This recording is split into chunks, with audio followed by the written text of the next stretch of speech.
Umabot na sa $1.1 billion ang naging utang ng Pilipinas sa bansang China, o mas malapit sa 59 billion pesos matapos matanggap ng nakaraang administrasyong Duterte ang kauna-unang financing nito sa Chinese renminbi. Sinabi kahapon ng Department of Finance na ang kabuang halaga ng financing ng China para sa Pilipinas ay nasa $1.1 billion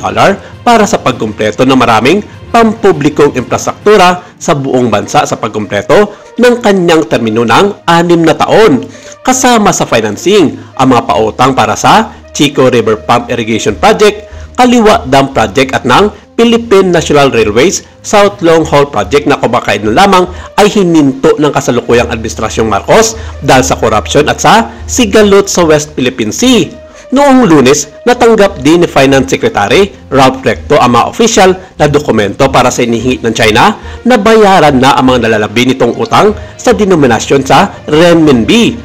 Nag-ugat din ang paniningil ng China ng kabuang utang ng Pilipinas dahil sa pagtayo ng two-way, 4-lane na tulay na nagdugtong sa Davao City at sa Samar Island, kung saan binatikos ito ng sangkatutak na isyu at basing sa social media dahil sa mga sira at lubak na nakita ilang linggo lamang bago binuksan ito sa publiko. Tinaguri ang Samar Island Davao City Connector o SIDC project. Ang tulay ay naglalayong gawing 5 minuto lamang oras ng paglalakbay sa pagitan ng dalawang lokasyon. Sa kasalukuyang hininto muna ang pagpapadaan dito sa mga motorista dahil kinakailangan pa nitong kumpunin at isusuri kung ligtas ito gagamitin ng publiko. Bilang isang infrastruktura na itinayo sa ibabaw ng Pakiputan Strait, inaasahang bawasan din ng SIDC ang pagdidepende ng mga lokal at manlalakbay sa mga serbisyo ng mga ro-ro vessels at ng ilang mga sasakyang pandagat.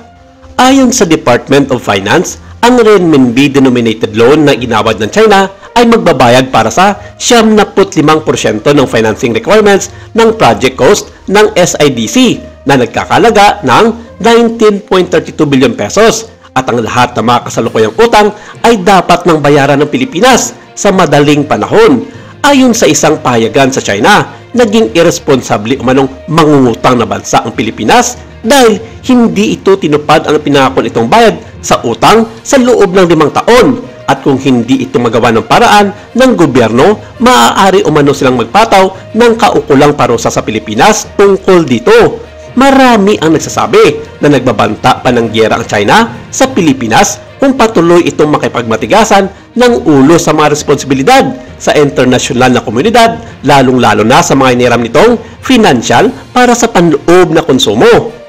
Ito rin ang mga dahilan at nagbibigay rason sa komunistang bansa na China na unti-unti rin nilang binabawi ang mga islang pag-aari daw nila sa buong Spratly Island, sakop ng kanilang 10-dash line. Pero nauna nang sinabi ng gobyerno ng Pilipinas na hindi nito tinatakasan ang responsibilidad sa mga naging utang ng nakaraang administrasyong Duterte sa China at kasalukuyang inaasikaso ng pamalaang Marcos ang isyong ito para mabayaran ang kabuuang utang ng Pilipinas sa China. Hindi raw dapat inisasama ng komunistang bansa ng China ang isyu sa West Philippine Sea sa mga utang nito sa kanilang bansa at paninindigan nito ang mga karapatan na naayon sa internasyonal na batas at hindi ito kinikilala ang 10-dash line ng China na nauna ng binasura ng arbitral ruling ng United Nations noong taong 2016.